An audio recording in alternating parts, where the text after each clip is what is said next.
Na Mungu akawa ameniambia wakati niko kuomba mlimani, Mungu akaniambia kuna wanaume 70 hawa wote walishaoa viumbe.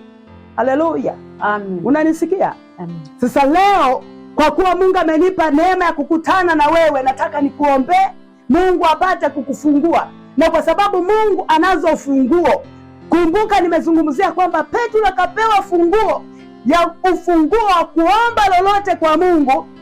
Akiomba litafanyika, na duniani akifunga litafanyika. Na kwa sababu hii jambo ambalo ninakwambia wewe, ambaye unanielewa kabisa na unajua una hali hiyo, umeoa mke lakini una shida na unatamani kujinyonga, unatamani kunywa sumu, wengine mnatamani kuhama nyumba zenu. Mungu ameshaliona hilo jambo. Amen. Bwana Yesu asifiwe sana. Mungu ameshakuona, na kwa kuwa Mungu amekuona anataka kufungua. Na kwa dakika hii ninavyokuambia kwamba Mungu anataka afungue wanaume 70 ambao wamekamatwa na hizo roho. Sikia, nikupe ushuhuda kidogo. Bwana Yesu asifiwe sana. Amina. Nasema siwezi nikafanya kitu ambacho sijaambiwa na Mungu. Siku moja Mungu akawa ananiondoa, akasema ondoka, nenda wilaya ya Chunya, utamkuta mchungaji mmoja. Mungu akanielekeza, niliondoka nikaenda, na bahati nzuri sana yule mchungaji na yeye Mungu akamwambia kwamba kuna mtumishi wangu anatoka Mbozi anakuja. Amina. Sikiliza, nataka nikwambie hiki kitu. Nilipokuwa nimefika pale, sikuamini kwamba hivi Mungu anachoniambia ni kweli. Ni kweli yule mchungaji nilikuta ni mtu wa imani, yani ana viwango vya imani kumtegemea Mungu. Lakini nilipokuwa nimefika nikasema Mungu, nimefika sasa, ni huyu. Mungu akasema ni huyu. Alafu na yeye Mungu akamwambia ni huyu ndiye nilisema kwamba nitakuletea. Sikiliza, nataka nikwambie. Bwana Yesu asifiwe sana. Kwa nini nimesema kuna watu wanaenda kufunguliwa? Ukikataa ukatae wewe, na Mungu haji kwako mara mbili. Na hata tuma mtu mwingine. Unaposikia hii sauti, kama ni wewe ndiye ulio kwenye kifungo hicho, wewe ndiye unayeenda kufunguliwa. Amina. Haleluya, haleluya. Bwana Yesu asifiwe sana. Nilipofika Mungu ananiambia kwamba huyu babu umemwona ameoa mwanamke? Nikasema ndio nimemwona. Akasema muulize kwamba wewe huyu ni mke wako? Nikamuuliza huyu ni mke wako? Akasema ndio. Mungu akaniambia kwamba ameoa, lakini huyu mwanamume anataka kufa na pressure na shida sana, kwa sababu mwanamke ndani huwa ameshakataa. Yani unapoolewa unajua unaenda kwa mume wako, unajua majukumu ya kwenda kufanya. Haleluya. Ina maana kama umekataa mambo ya mahusiano ya ndoa. Haleluya. Nataka nikuambie hiki kitu, hakuna daktari awezaye kukizuia. Sasa huyu baba kawa yupo kwenye shida, Mungu kawa ameona mateso, kumbe kawa naomba aondoke duniani kwa sababu anasema nikitoka nje nimezini. Na huyu mwanamke anakataa, sasa nafanyeje? Lakini Mungu alipokuwa ameiona hiyo hali, ananituma akasema mwambie huyu baba kwamba kuna shida hiyo ndani. Nilipomwambia yule mchungaji akasema ni kweli kabisa. Sikiliza, ninapokuambia kwamba wengine wanajuta hawajaoa binadamu sahihi, wameoa madudu. Kwa sababu binadamu sahihi lazima kuelewe na kujua kwamba wewe ni mume wake. Sikiliza kilichokuwa kinafanyika sasa. Nilipomwita yule mama nikasema huyu ni mume wako? Akasema ndio. Nikasema je, kama huyu ni mume wako, hapo ulikuja kufanya nini? Amina. Nikamhoji kwa sababu Mungu amenipa niseme, japo walikuwa ni wazazi wangu wakubwa, lakini nimepewa niseme hicho kitu. Nilipomwambia akasema ni kweli mtumishi, kama ulivyosema, mimi siwezi kufanya jambo lolote na yeye. Nikasema kwa nini huwezi kufanya? Hapa ulikuja kwa ajili ya nini? Akasema mimi siwezi kwenda naye kindoa. Amina.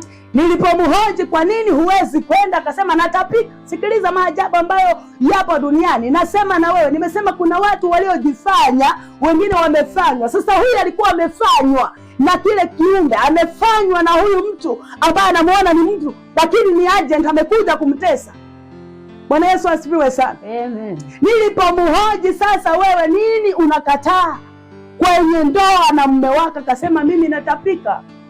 Nilimwambia kama Mungu ameniheshima, amenitoa Mbozi, amenileta huku, lazima hutatapika leo. Nilimwambia kwa ujasiri, nasema kabisa, na Roho Mtakatifu anashuhudia. Nilisema ingia ndani chumbani na mume wako, kwa sababu ni kifungo ambacho ni kizito sana, huwezi ukamtesa baba wa watu. Yule mama alikataa. Akasema siko tayari.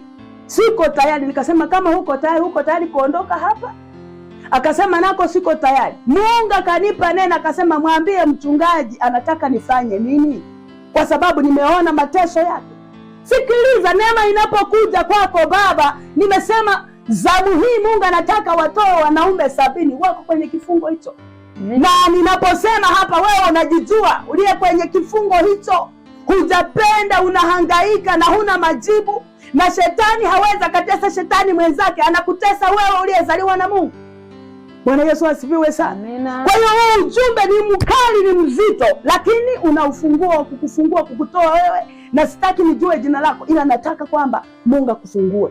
Amen. Bwana Yesu asifiwe sana. Amina. Yule baba kwa kuwa ana huruma kuliko Mungu. Unajua kuna wababa wana huruma kuliko Mungu. Yaani nyoka ameingia ndani mwako, anakuja mtu amtoe nyoka, unasema hapana, mimi nina huruma, muachage nyoka aishige humu, hata kama taning'ata niko tayari. Na kwa kuwa alikuja wa kwamba mtoe, ukakatalia, nyoka ataondoka yule mtu na nyoka atakung'ata. Sikiliza, aliposema kwamba nikisema kwamba afe naona huruma, basi ngoja niendelee kuishi hivi hivi, Mungu akasema umemaliza mwanangu. Bwana Yesu asifiwe sana. Amen. Akasema umemaliza, kwa kuwa amechagua yeye mwenyewe kwamba huyu aishi, ana huruma kuliko mimi Mungu niliyomuonyesha hivi vitu, niache. Nikawa mimi ninaondoka, ila nikamwambia baba, sikiliza, huyu amekuja. Nilikuwa ninasema na yeye anasikia. Nikasema amekuja kukuua wewe. Akikuua wewe, kanisa lako hilo litapotea, lakini pia tauza kanisa na wewe utakufa. Hapata baki imani hiyo hapo, kwa kuwa na huruma sana. Kama ninavyosema, na wewe mtazamaji, wewe ambaye hayakuhusu, usitahili haya mambo uyaelewe vizuri, kwa sababu taona ni jambo gumu ninalolisema. Ninasema na mtu ambaye yupo kwenye kifungo hicho. Bwana Yesu asifiwe sana. Amina. Sikiliza, nilipoondoka alibaki na hali ile yule mchungaji, lakini hakumaliza mwaka, alianguka chooni na kufa. Ninavyokuambia mpaka leo yule mama ameuza kanisa, na leo ni malaya. Kwa mchungaji alikuwa anakataa tendo la ndoa, lakini leo ni malaya. Nasikia ni kitongoji ni malaya. Sasa jiulize, huyu alikuja kufanya nini? Kwa hiyo ninaposema habari ya mambo ya Mungu ni mazito sana. Huwezi kuyajua na kuyatambua kama Mungu anayafunua. Ukubaliane nalo wewe ambaye upo kwenye hicho kitu. Kiwa na rehema sana, unakufa. Amina. Nasema na wewe unayepitia mpaka unawaza kwamba sijui ufe. Hakuna cha kufa, Yesu amekuona. Unawaza unywe sumu, hakuna cha sumu, Yesu amekuona. Ila ujue kwamba huu wakati Mungu ameniona. Na katika wanaume 70 sijajua ni nani jina lako, ila kwa sasa ninaomba, nataka nikuombee. Naomba weka mkono wako kwenye kichwa chako. Amen. Beba tu imani hii, naenda kukuombea na Mungu anaenda kushuka na kukiondoa hicho kiumbe. Lazima uwe huru. Bwana Yesu asifiwe sana. Amina. Wewe beba imani, hata kama unaye hapo anakuona wewe, weka mkono wako kwenye kichwa. Ni saa yako ya kwenda kufunguliwa. Na ukipishana na hili, ukiangalia kwa kibinadamu, kasema kwamba sijui ataniona, atanifokea, ndio imeenda hiyo. Nimesema leo ni zamu ya Mungu, anawaponya watu. Wanaume 70 wamefungwa Tanzania, na ninatamka hili kama nabii wa Bwana, na nina uhakika Mungu amesema na mimi. Siwezi nikakwambia amesemeje, na nasema amesema na mimi hili jambo kwamba kuna wanaume wapo kwenye kifungo. Naomba weka mkono wako kwenye kichwa, naenda kukuombea maombi machache tu, alafu nikikuombea na namba yangu ya simu utaiona hapo. Unaweza watu kanisalimia, hata ukasema namshukuru Mungu amenifungua, nilikuwa kwenye kifungo hiki, ili na mimi niendelee kumshukuru Mungu na kumtukuza Mungu kwamba asante Mungu, lile uliosema hakika Mungu umelifanya. Na kama Mungu atakufanyia hili jambo, usije ukanyamaza kimya. Nipigie tu simu, tumshukuru wote Mungu. Haleluya, haleluya. Haleluya, haleluya. Usije ukanyamaza, mtumishi wa Mungu. Namba yangu ya simu utaiona kwenye YouTube, kwenye WhatsApp huko utaiona. Jina langu naitwa Mariamu, Nabii Mariamu Simkoko. Alafu pale utafuatilia sema kweli ya Mungu muumbaji. Sema kweli ya Mungu muumbaji, utaikuta hapo. Ujumbe wote utaukuta huko. Lakini pia ukiona Mungu amekupa neema hiyo, ni vizuri hata unipigie tu simu seme hakika nimemwona Mungu ulipokuwa unafundisha na kuniombea, mimi nilikuwa kwenye kifungo hicho, na ninavyotamka sasa hutakufa, utaenda kuishi na utashuhudia maisha yako yote kwamba hakika mimi nilikuwa kwenye kifungo. Na hili halijalishi wewe ni askofu, haijalishi wewe ni mchungaji, wewe ni nabii mwenzangu, wewe ni mtume, wewe ni polisi, ni askari, maadamu wewe ni daktari, una kifungo hicho, wakati huu ni wakati wa Mungu kwenda kukufungua. Haijalishi unasali hausali, Mungu anasiri. Wengine hawasali lakini ni watumishi wa Mungu, wamekamatwa hata kama wana makombati ya kijeshi, lakini alishaoa kiumbe ambaye sio binadamu, na mtesa huyo na ujeshi wake anataka anywe sumu. Huu wakati ni wakati wa kwenda kukombolewa. Weka mkono wako kwenye kichwa chako, tuombe. Uinuliwe Mungu mwenye nguvu, uinuliwe Mungu uliyetuumba. Wewe ambaye ulimwambia Yeremia, nalikujua katika tumbo, nalikutakasa kabla hujatoka, nalikuweka nabii wa mataifa. Baba, asante kwa jioni ya leo ambaye umemwona huyu baba, umeona hayo mateso, umemwona jinsi shetani alivyoingia kwa siri, amejipenyeza, lakini ana kusudi moja la kwenda kumnyonga na kumuua, ili asifanye kusudi ulilomletea duniani.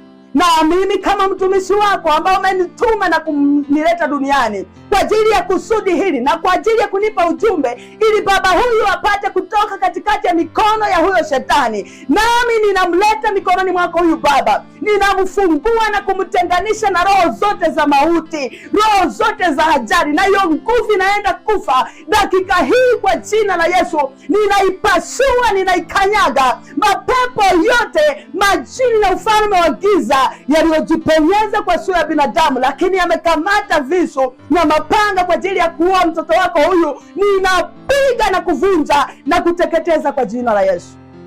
Kuanzia leo ninamfunika mtumishi wako na damu ya Yesu.